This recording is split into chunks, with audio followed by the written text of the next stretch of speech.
यह पेड़ कोई मामूली नहीं बल्कि जगह जगह पाया जाने वाला यह पौधा वशीकरण करने के लिए एकदम उत्तम और रामबाण है।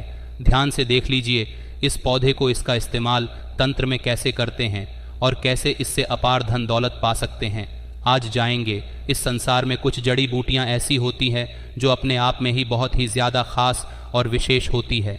वैसे तो इस संसार में जितने भी पेड़ पौधे हैं उनकी कुछ ना कुछ विशेषता और ख़ासियत अवश्य ही होती है। इस दुनिया में जितने भी पेड़ पौधे हैं कोई भी एक भी ऐसा नहीं है जो बिल्कुल बेकार हो।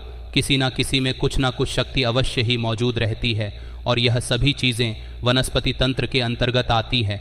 यानी कि कुछ चीज़ें ऐसी होती हैं जो तंत्र करने के लिए बेहद आवश्यक, खास और विशेष हैं। तो दोस्तों, आज के इस वीडियो में कुछ ऐसी जानकारी के बारे में हम आपको बताएंगे कि जिसके माध्यम से आप सामने वाले को अपने वश में कर सकते हैं।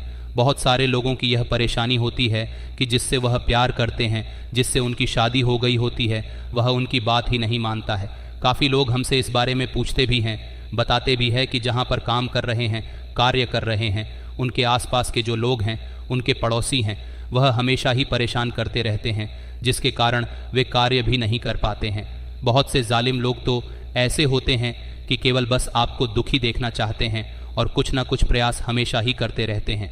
लेकिन दोस्तों, आज के इस वीडियो में जो जानकारी है वह बेहद ख़ास है, जिसका इस्तेमाल करके आप सामने वाले को अपने वश में कर सकते हैं और जिस भी तरह से आप चाहें उसी तरह से वह आपसे करने लगेगा। यानी कि अगर वह आपसे शत्रुता रखता है या फिर आपको पसंद नहीं करता है तो इस प्रयोग को करके आप लाभ उठा सकते हैं।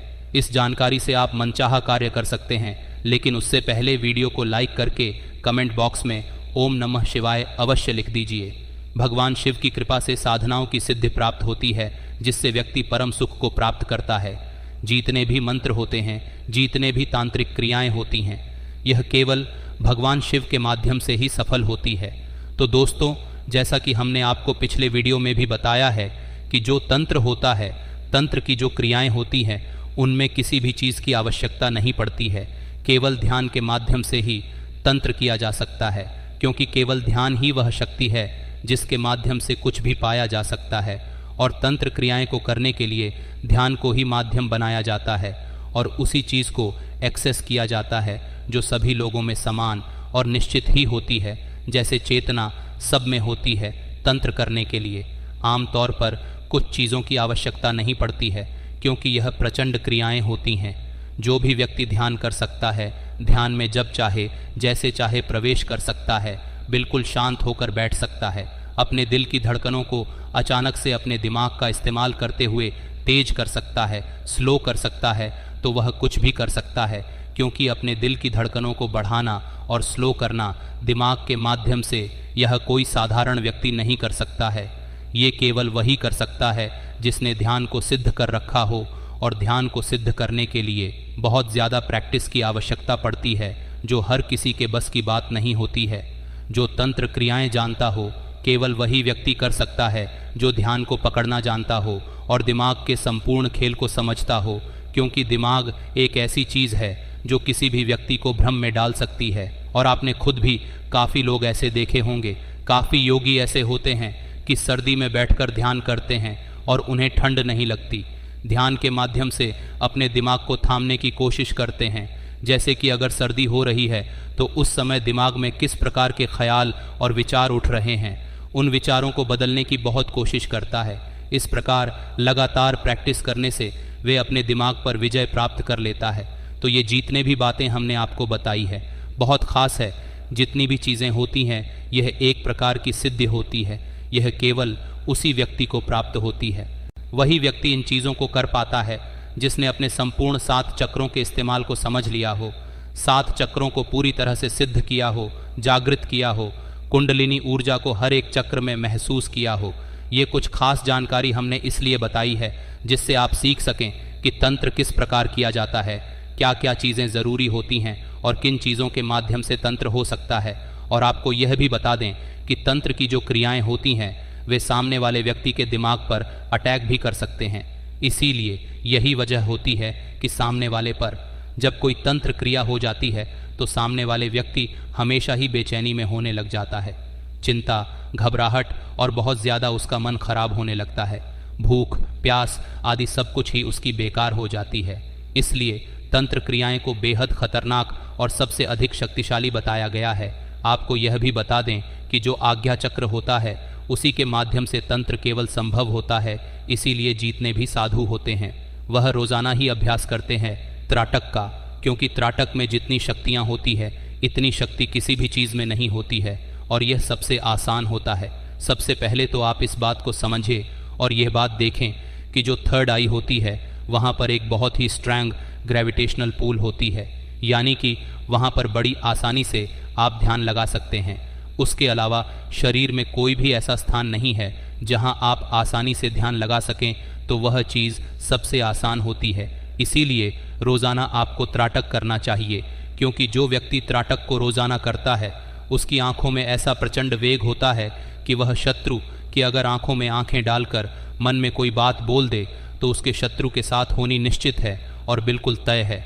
इसी प्रकार जो लोग त्राटक करते हैं उनमें अपने आप ही वशीकरण की सम्मोहन की शक्ति मौजूद रहती है, बल्कि इसी के माध्यम से यानी कि आज्ञा चक्र के माध्यम से आप अपनी संपूर्ण मनोकामना को भी पूरा करवा सकते हैं।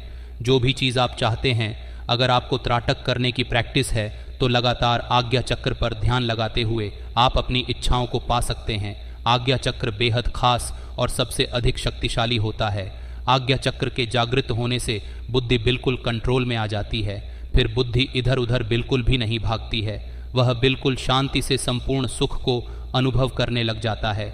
लेकिन इस बात का ध्यान रखें कि जब भी आप त्राटक करते हैं तो बिल्कुल भी अपने त्रिनेत्र के साथ ज़बरदस्ती बिल्कुल नहीं, क्योंकि काफ़ी लोग ऐसे होते हैं कि आज्ञा चक्र ध्यान लगाते हैं, बाहरी त्राटक करते हैं, आंतरिक त्राटक भी करते हैं, लेकिन इस प्रकार से करते हैं कि ज़बरदस्ती इस प्रकार हो जाता है कि उनके थर्ड होने पर दर्द होने लग जाता है।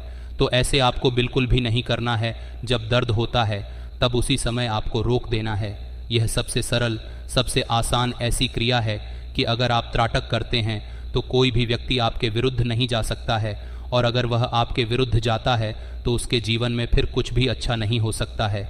आज्ञा चक्र पर रोज ध्यान लगाने वाला व्यक्ति सम्मोहन वशीकरण इस प्रकार से बड़ी आसानी से सिद्ध कर लेता है कि जिस चीज़ की वह कामना करता है, चाहे वह कोई भी चीज़ हो, उसके पास निश्चित ही दौड़ कर आती है। लेकिन दोस्तों, अगर आप ध्यान नहीं कर पाते हैं, आज्ञा चक्र पर भी आपका ध्यान नहीं लगता है, तो आप कुछ पेड़ पौधों की यानी कि वनस्पति तंत्र की सहायता भी ले सकते हैं। जैसे कि चिड़चिता का पौधा होता है जो बड़ी आसानी से कहीं पर भी मिल जाता है। इसे अपामार्ग भी कहते हैं। यह जो पौधा होता है इसमें वशीकरण की सिद्धियां मौजूद रहती हैं, इसकी जड़ में मौजूद रहती है और यह कहीं पर भी बड़ी आसानी से मिल जाता है। इसकी पहचान ये है कि इसको जब आप किसी कपड़े पर फेंकेंगे तो वह चिपक जाता है। काफ़ी जगह इसे आपामार्ग कहा जाता है, चिड़चिटा भी कहा जाता है, और बचपन में आपने इससे काफ़ी खेला होगा। आपको केवल इतना करना है कि किसी भी सोमवार, बुधवार, शुक्रवार या फिर रविवार के दिन इस पौधे की जड़ को निकाल कर लेकर आ जाना है। सबसे पहले आपको इस बात का ध्यान रखना है कि ऐसा पौधा आपको चुनना है जिसके पास आप केवल एक बार जाएंगे, जो आपके घर से दूर हो। ऐसी जगह पर दूर देखना है।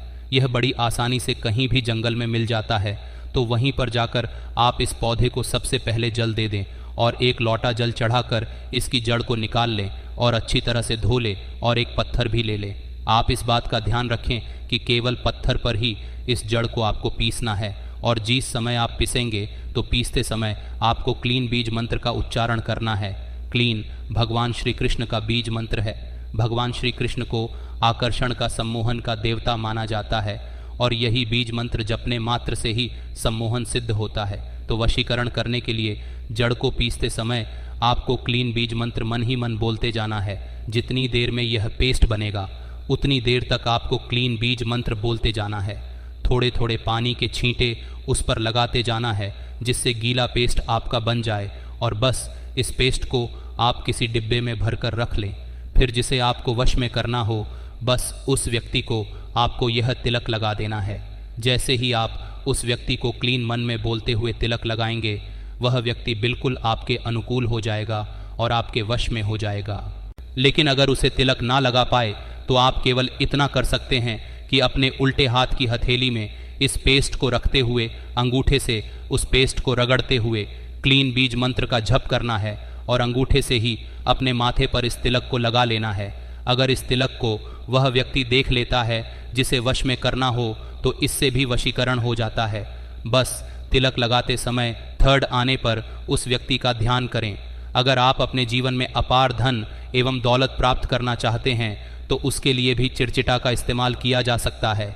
बल्कि अगर थर्ड आई का इस्तेमाल करते हुए चिड़चिटा का भी इस्तेमाल करते हैं तो व्यक्ति अपना बड़े से बड़ा कर्ज भी चुका सकता है और 1 माह में ही धनवान बन जाता है।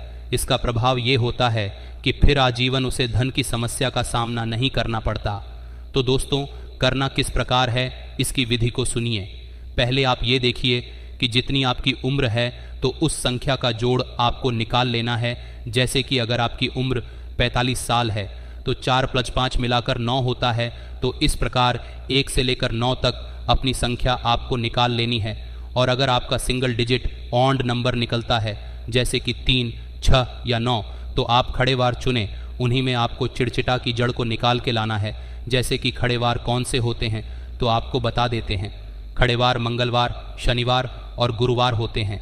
अगर आपकी उम्र का डिजिट 1 निकलता है तब आपको रविवार चुनना है। और अगर आपकी उम्र का डिजिट इवन नंबर निकलता है जो कि 2 की संख्या या 4 या 8 निकलता है तो ये इवन नंबर होता है। तो इसके लिए आपको सोमवार, बुधवार या शुक्रवार चुन लेना है। चिड़चिटा की जड़ को निकाल के लाने के लिए बिल्कुल ध्यान से सुनते जाइएगा, नहीं तो समझ नहीं आएगा तो कोई फ़ायदा नहीं हो पाएगा। तो जैसा कि हमने आपको बताया वैसा ही आपको अपना दिन चुन लेना है और उसी दिन में जाकर के जो है चिड़चिटा पेड़ पर चावल को जल चढ़ाने के पश्चात आपको इसकी जड़ को निकाल लेना है। इसीलिए निमंत्रण आप पहले ही दे के आवे और ये बोल के आए कि हे वृक्षराज, मैं महाकाली का दास, महाकाली का सेवक आज धन की समस्या से जूझ रहा हूँ, कृपया मेरी मदद आप करना, इसलिए मैं आपकी जड़ को कल ले जाने आऊँगा। ऐसा बोल कर आ जाना। इस पेड़ में महाकाली के धन देने वाले गणों का वास होता है। जब आप ऐसा बोलेंगे तो ये वृक्ष खुद भी महाकाली का सेवक है और दास है, तो ये पेड़ भाई मानकर आपकी मदद करता है। तो इसकी जड़ इसी विधि से आपको निकाल करके जो है ले आना है। उसके पश्चात इस जड़ को हाथ में पकड़ के कम से कम 10,000 बार इस महाकाली के मंत्र का जाप करना है। ये धन देने के लिए एक अमोघ मंत्र है। जो कोई भी इसका प्रयोग करता है वह कभी गरीब नहीं रहता है। हाथ में जड़ पकड़ते हुए आप ये मंत्र बोले, ओम क्रीम काली क्रीम धर्मदेही फट स्वाहा। इस मंत्र को आप बोले 10,000 बार बोल देने से यह जड़ सिद्ध हो जाएगी और धन देने वाली, कर्ज का नाश करने वाली और अपार सुखदायक और समृद्धिदायक सफलता देने वाली बन जाएगी। बस इसके बाद इस जड़ को आप पीसकर इसमें सिंदूर मिलाकर के जो है रोज रात को सोया करें और अपने थर्ड आई पर ध्यान लगाया करें और माँ काली से धन की प्राप्ति हेतु कामना किया करें। ऐसा करने से 1 हफ्ते के अंदर अंदर रिजल्ट निकलता है और व्यक्ति के दिन ही बदल जाते हैं। हमें आशा है यह प्रयोग आपको बहुत पसंद आया होगा। अगर कुछ पूछना चाहते हैं तो हमें कमेंट में बताएं, हम आपकी सहायता करेंगे। हम आपके लिए ऐसे ही खास वीडियो लाते रहेंगे। तो बोलिए हर हर महादेव, सबका कल्याण करें।